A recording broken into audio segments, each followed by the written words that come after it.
นี่คือซ่องเคอรี่ข้าวซอยเมืองสิงห์มื้อนี้เฮามาเฮ็ดนำหน้าเนาะนำหน้าข้าวซอยวิธีการเฮ็ดเนาะก่อนอื่นก็ต้องฝักซีนหัวก็ได้ซีนหมูเนาะไม่ใช่น้ำมันหลายมัน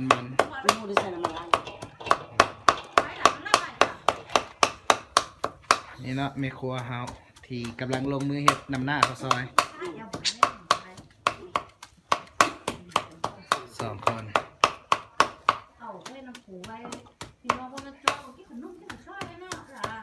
หลังจากฝักซีนแล้วเนาะเขาก็สิไปคุกอันนี้เขาเฮ็ดนำหน้าข้าวซอยเนาะปกติแล้วซีนหมูโลนึงมันเขาสิใส่โถโอหมักเนาะโถโอเขาหมักขนาดประมาณ5 ขีดต่อโลมันบ่มีดอกโถโออยู่บนอื่นน่ะนอกจากอยู่ภาคเหนือของเราก็คือลงน้ำท้าบ่อแก้วมันสิมีโถโอเขาเรียกกันมากโถโอ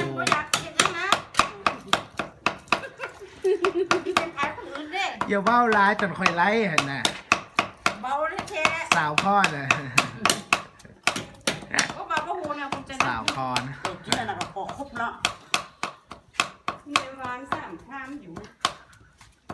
ข้าก็ไม่ได้ยินเขาหรอกน่ะข้ามันยิงก็ไอ้คิวอยู่บุญซั่นสู้นางงามของเขาเนาะออกกล้องไปสุดหนึ่งแล้วอยู่ในคลิปนะเขาไปเบิ่งเอาเท้าอยู่คิวไหนเท้าก็ลงเงินที่นี่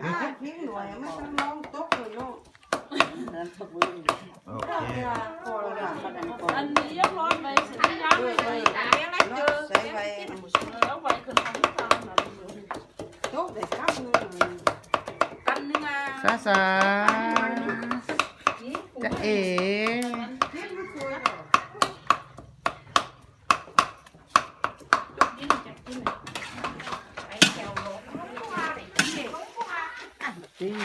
โคซีนนะตอนนี้โคซีนก่อนเขาเสียดน้ำหน้าเขาซอยเนาะ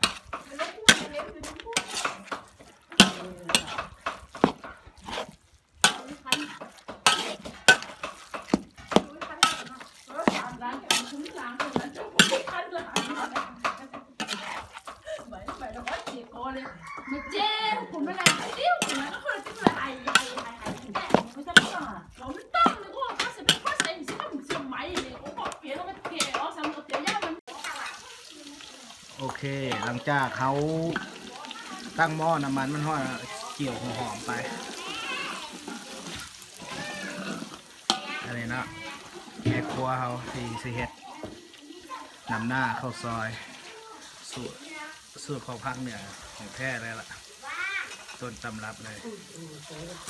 ต้นตำรับการเห็ดนำหน้าข้าวซอยเห็ดข้าวซอยเกี่ยวหัวหอมให้มันหอมแล้วก็วันนี้ตามโทรไป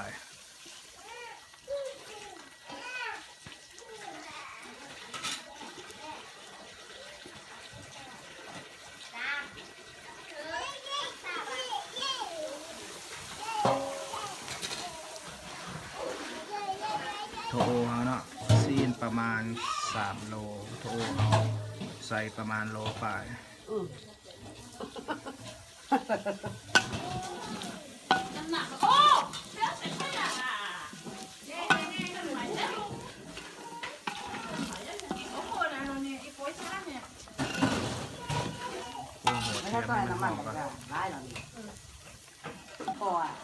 อันนี้เสียงก้าวจักโลอ่ะโลนึงตอน5 ขีดได้อันนี้ว่าแท้ๆได้ว่าเราเนี่ยตอนนี้มันพอเดี๋ยวอันนี้โลนึงอ่ะกิน2 โลโถใส่กิน3 โลได้โลนึงอ่ะซีนโลนึงโถ5 ขีดเพิ่นบ่แม่นก็ว่าแท้ๆในซีนนี่ประมาณจักโลอ่ะได้นี่โถอย่างบ่พออีกนึงนี่แน่โล2 โลอันโถอันนี้โถโลปลายนี่เนาะก็ซีนก็3 โลซีนใครหลายพอแล้วคันบ่ซื้อค่อย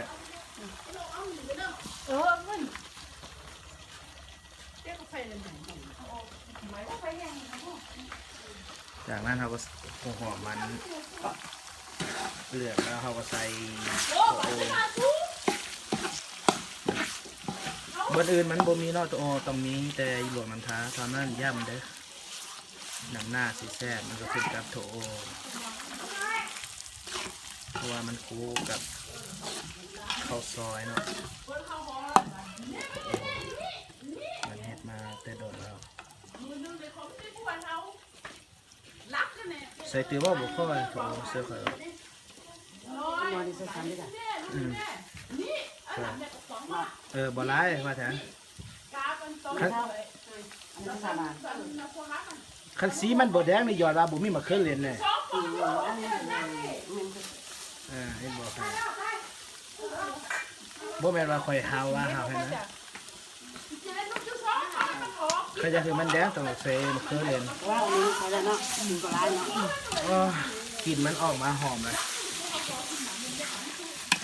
อยากให้มันดมเด้ว่า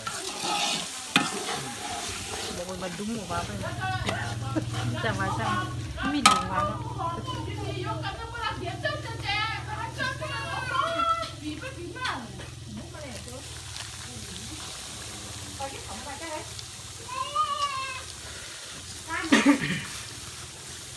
โอ้ยมันหอม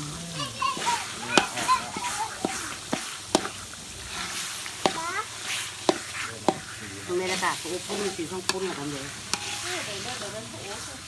ก็ได้อากาศน้ำเดือดในอากาศ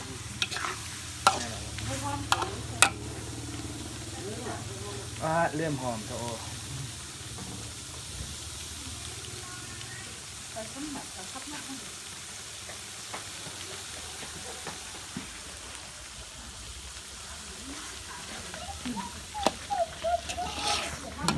เริ่มหอมสีมัน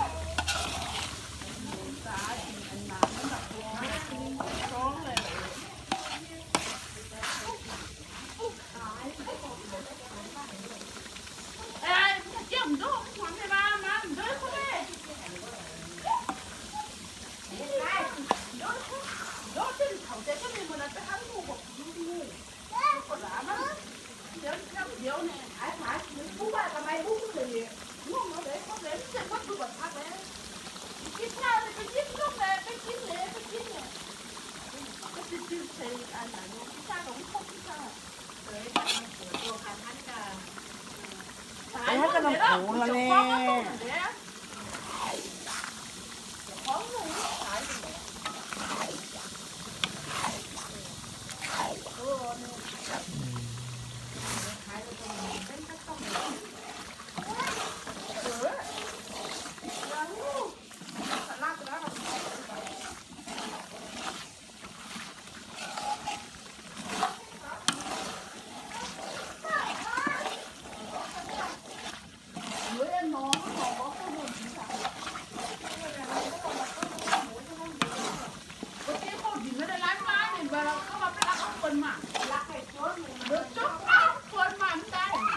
ได้แล้วนี่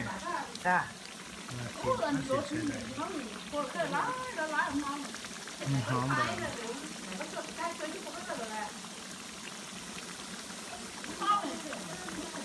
เดี๋ยวจ้า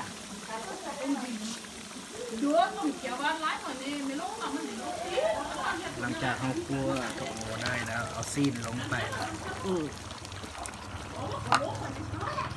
เอาซีนที่เขาคั่วสุกแล้วลงไป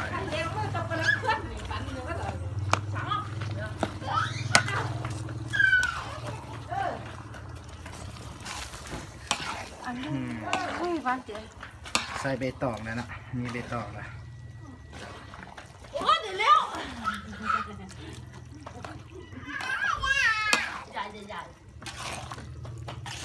หอม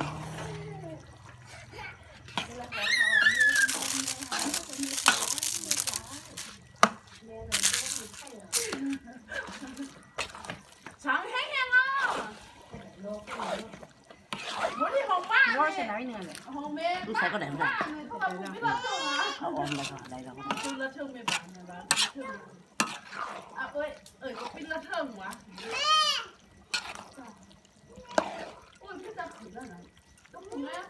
บ่ใส่เป็นโน่เลย ลูกใส่ในบ้านใจตัว ใส่เป็นโน่ยังไงอันนี้ใส่แต่เกลือคอยว่านี่เค็มแท้เค็มหวานเลย นี่ก็ถึงนะใส่แล้วเนี่ยก็ใส่เป็นว่าใส่ก็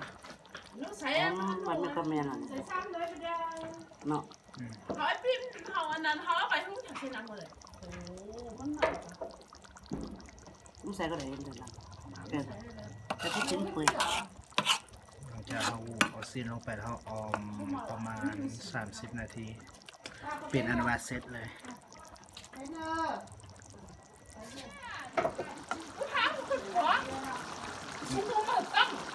จะตอนนี้มันใกล้สิได้แล้วนะตักไป3 นาที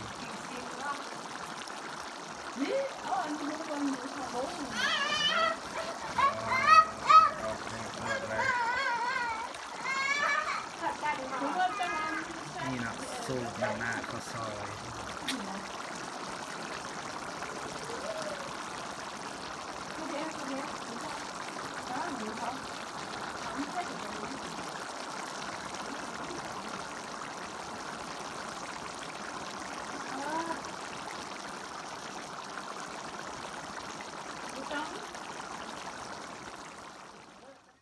เป็นว่าอันเสร็จเรียบร้อยเนาะนำหน้าข้าวซอยเอามันจะออกประมาณนี้แหละโอเคสำหรับคลิปนี้จบเพียงเท่านี้เนาะเราไม่เห็นนำหน้าข้าวซอยครับพบกันใหม่ในคลิปหน้าสำหรับคลิปนี้ไปก่อนบ๊ายบาย